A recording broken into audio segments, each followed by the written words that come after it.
The Narcissist 2. This is a remastered version of an album by Dean Blunt, that is why 2. आज हम यहाँ पे इसकी बात करेंगे। हम बेसिकली देखेंगे कि इस एल्बम का क्या मतलब है, what are the major ideas discussed on this album, हर एक गाने का क्या मतलब है, हर एक गाने में एल्बम कैसे फ़्लो होती है। पहले एल्बम की बात करेंगे, उसके बाद स्पेसिफिकली सॉन्ग टू सॉन्ग हर एक गाने की बात करेंगे। मेरा नाम ईशान है and I hope you like this video.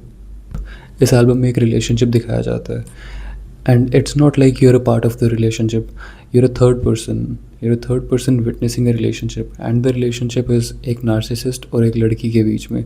लड़की नहीं बोलूँगा, नार्सिसिस्ट का partner. Now the narcissist can be a guy और a girl and then there is their partner and you're the third person, आप तीसरे बंदे हो जो इस चीज़ को देख रहा है। And the relationship is slowly disintegrating टूट रहा relationship Aahista Aahista, which can be seen through the tracks on this album.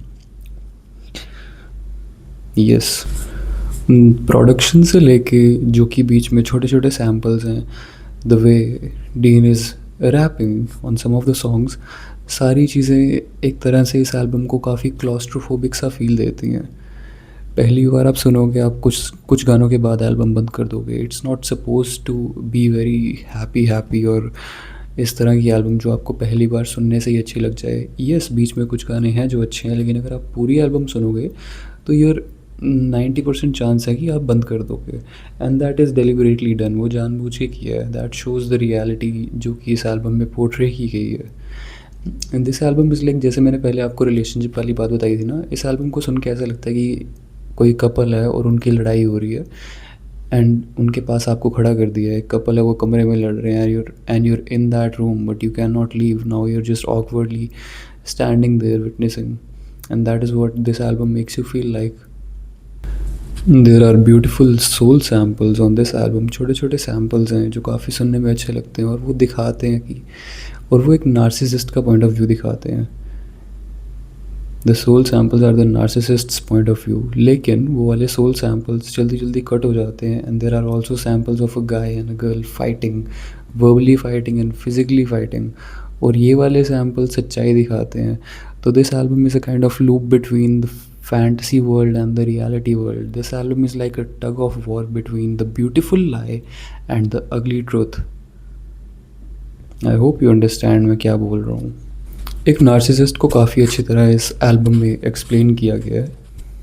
Album का नाम ही नार्सिसिस्ट है, लेकिन उसे एक्सप्लेन काफ़ी अच्छी तरह किया गया है। अब नार्सिसिस्ट जैसे ऊपर ऊपर से काफ़ी चार्मिंग, ऊपर ऊपर से काफ़ी सुंदर, लेकिन उस सब सुंदरता के नीचे there is a dangerous person, right?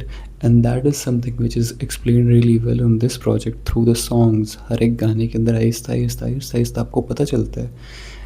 इस एल्बम में एक और चीज़ है, जो एक और आइडिया जो कि दिखाया गया है, वो है कि नार्सिसिस्ट ऐसा फील करता है कि वो विक्टिम है। At times he feels like, he और she feels like they are the victim, but they are also the one who is continuing the relationship, ruining the relationship even more, कि मेरे साथ गलत हो रहा है और मैं गलत कर भी रहा हूँ। ये भी एक आइडिया जो कि इस एल्बम में आपको देखने को मिल सकता है। अब हम इस एल्बम के गानों की बात करेंगे एक एक करके obviously. The album starts with direct line. ये 7 मिनट लंबा गाना है। आई थिंक एल्बम में सबसे लंबा गाना यही है, direct line. Direct line is the first song and it sets the tone. अगर आपने सुना होगा तो आपको पता है ये कोई इतना अपीलिंग गाना नहीं है, इतना अच्छा गाना नहीं है। इट्स लाइक आपके पार्टनर के साथ लड़ाई हुई है and it's very late in the night, और लड़ने के बाद आप घर से बाहर चले गए हो और आप रात के 2 या 3 बजे अकेले घूम रहे हो शहर में, और ऊपर से बारिश हो रही है। आप समझ रहे हो मैं किस तरह की फीलिंग पोर्ट्रे कर रहा हूँ यहाँ पे। ये गाना इस तरह की फीलिंग आपको फील करवाता है। दिस सेट्स द टोन कि this album is going to be bad, this album is rough. The song is rough. And the production feels gritty on this song and it sets the tone. Direct line के बाद आगे आता है cot feelings. अब cot feelings का title नाम ही एरोनिक है, और जिस तरह से डीन इस गाने में परफॉर्म कर रहा है उससे भी काफ़ी कुछ दिखता है. Basically the narrator who is the narcissist, he didn't want to catch feelings. वो नहीं चाहता था to catch feelings, but now that he is sad and he is kind of bored. That is why the song is named caught feelings. इसके बाद आता है Gallis. Now Gallis is probably one of the most beautiful Dean Blunt songs and one of the most beautiful songs on this project. But नहीं, one of the most beautiful songs on this project, and starting में the song sounds really nice. It's like शुरू शुरू में काफ़ी अच्छा लगता है, but once again beneath all of the सुंदरता के नीचे there is still the demon, like the narcissist का idea as we discussed पहले. Beneath all of the happiness there is still demon, there is still the demon, there is still the narcissist. And that can be seen on the ending of this track, which shows, which, like, there is a sample of a man and a woman getting violent on the ending of this song, showing that despite of everything, सब कुछ अच्छा हो जाए, उसके बाद भी when you're with a narcissist, things are always going to get bad. Then there is Triple X. पूरी की पूरी एल्बम के फ्लो से अलग है ये गाना. This song is the only song जिसका फ्लो पूरे के पूरी एल्बम से अलग है. Not even coroner is like this. Triple X is like an interlude, but an interlude with teeth, like khatarnak. The guitar on this sounds rough, it's abrupt, and it's जानबूझ के किया गया to break the flow of the listener. That is what this track signifies. It kind of also signifies the end of the first cycle. See, this album is like looping cycle, and Triple X is the end of the first cycle. After this, the loop will start again. Triple X is the end of cycle number 1. Now cycle number 2 will start. And the cycle number 2 starts with Direct Line 2. From the title to the way the song sounds, it can be seen that the loop is starting once again. Direct line 2, pehla, dusra. There are some differences, and those differences mean a lot. अब आप direct line 2 को अगर compare करोगे ना direct line 1 से, direct line 2 sounds a bit calm, it sounds a bit mellow. And why does this happen? This shows emotional deterioration. This shows that the narrator is tired now. He's been looping these cycles. उसका relationship in cycle से इतनी बार गुजर चुका है कि अब वो आहिस्ता आहिस्ता थक गया है. एंड ये डीन ब्लंट की आवाज़ से भी पता चलता है इस गाने में, और इस गाने की जिस तरह से प्रोडक्शन है, जिस तरह से बीट इस गाने की चल रही है, उससे भी पता चलता है कि things are getting very beep.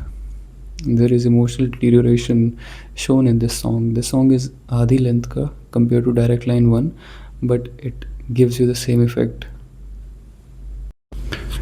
Direct Line 2 के बाद आता है And I'll show you heaven if you let me.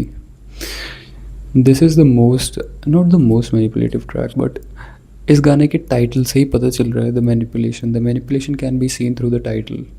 And I'll show you heaven if you let me. Narcissistic manipulation, conditional love. I will show you heaven if you let me. I will do this if you do this. This manipulation can be seen. And the track जिस तरह से गाना चलता है, that only furthers the idea of narcissistic manipulation.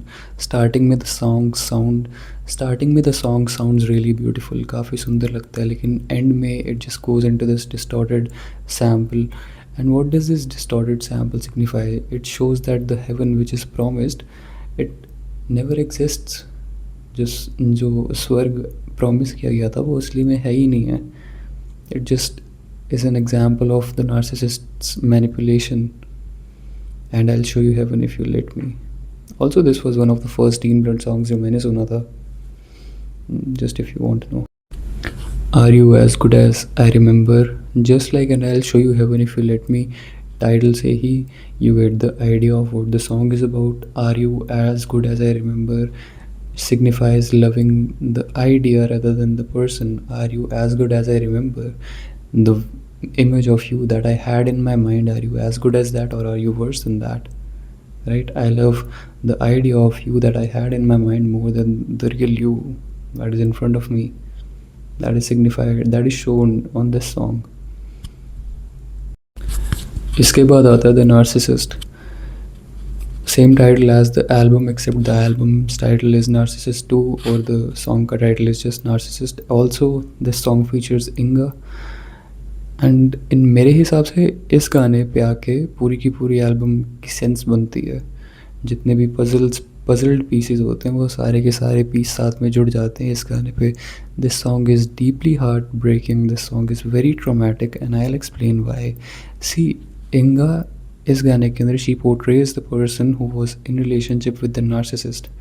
She is the person who was the narcissist's plaything. And now that she's in the song, this portrays that she has realized her value. इस गाने में अगर आप इस गाने को ध्यान से सुनोगे तो आपको ऐसा लगेगा कि इंगा के vocals are here and Dean's vocals are here, and the way he sounds, the submissive way in which he raps, it shows that Inga has finally realized her importance and now she's actually leaving. And the narcissist, which is Dean, seeing that the relationship is actually about to fall, is like, no, this cannot be true, this cannot be true. This song signifies tragedy, the heartbreak. एक और चीज़ है जो आपको notice करनी चाहिए, वो है कि नार्सिसिस्ट जो गाना है इसकी एंडिंग में तालियां बजती हैं. There are claps on the end of this song, but that is kind of weird क्योंकि ये एल्बम का एंड तो है ही नहीं. एल्बम का एंड तो इसके बाद होगा और तालियां तो एंडिंग में बजती हैं. तो इस गाने की एंडिंग में तालियां क्यों बज रही हैं? इस गाने की एंडिंग में तालियां इसलिए बज रही हैं क्योंकि जो नार्सिसिस्ट का पूरा रिलेशनशिप था, the relationship, everything ended on this song.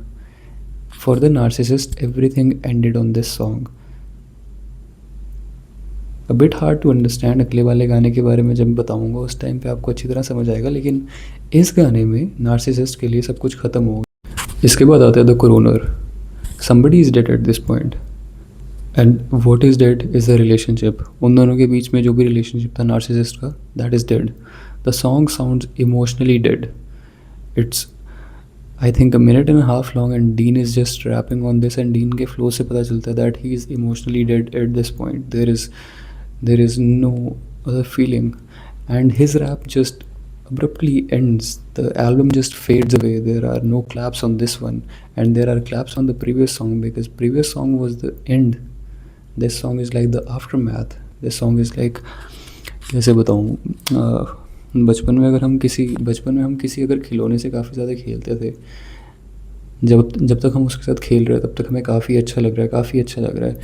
To the last point, जब तक हम उस खिलौने को तोड़ नहीं देते तब तक हमें वो खिलौना काफ़ी अच्छा लगेगा. लेकिन जब हम उसे तोड़ देते थे उसके बाद एक वियर्ड सी silence, I won't say silence, but there was this weird feeling of fulfilment and yet incompleteness की. And the same thing can be felt when you reach your goals and you realise कि damn, getting here didn't give me something. यहाँ पहुँच के मुझे कुछ नहीं मिला. It was the journey that I liked. And the same thing happened with the narcissist.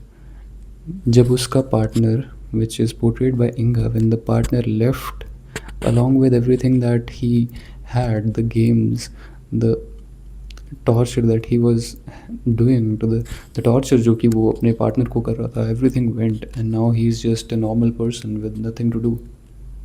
He lost his personality along with the partner, and that is signified on this track, and that is why there are claps on the previous song and not this song. This song is like scenario after the ending. Previous song is the ending and this is the scenario after the ending. This album sounds deeply corrupted. It's like the second Dean Blunt album जो मैंने सुनी है. It's not an easy listen. और ऐसी albums हैं dean blunt की जो कि आप पहली बार सुनोगे तो अच्छी तरह सुन लोगे, जैसे कि ब्लैक मेटल 2 मेरे अकॉर्डिंग, जो कि रिलेटिवली ईजी टू लिसन है. This is not that easy to listen, this is a hard listen क्योंकि this is like on your face reality. And Dean Blunt ने जितनी अच्छी तरह ये वाला कॉन्सेप्ट इस एल्बम के अंदर पोर्ट्रे किया है, आई हाईली डाउट कि कोई और बंदा इतनी अच्छी तरह पोर्ट्रे कर सकता है. I am making this video for the second time. मैंने कल सेम वीडियो यहाँ पे बैठ के रिकॉर्ड की थी, but due to some issues I got copyright strike and पुराना वीडियो मेरे पास पड़ा नहीं हुआ था, that is why I am recording this video once again. But props to Dean Blunt. I love Dean Blunt's work, and this album is beautiful. This album is hard to listen, but once you listen, this album flows like water. 2-3 बार सुनोगे उसके बाद this album will start to flow like water. And like मैं क्या बोलूँ, you'll be mumbling the song like ah no no no no इस तरह से. Even when you're not listening to the album, that happens with me. I think that will happen with you too if you listen to the album. But this was me giving brief breakdown of the album. Hindi में specially मैंने आज तक किसी को देखा नहीं हिंदी में dean blunt वगैरह के बारे में बात करते करते, तो सोचा कि मैं कर लेता हूँ. Yes I am stuttering, that is a thing with me. Gradually it will improve. अभी मेरे हिसाब से अभी सुबह के कितने बज रहे हैं, 1 मिनट, ये सुबह के 4:30 बज रहे हैं. इससे पहले मैं अपने इंस्टाग्राम के लिए वीडियोज़ रिकॉर्ड कर रहा था and now I am doing this. I hope अगर आप ये देख रहे हो आपको अच्छा लगा होगा, या नहीं भी अच्छा लगा तो भी it's fine. There is always room for improvement. Have a nice day.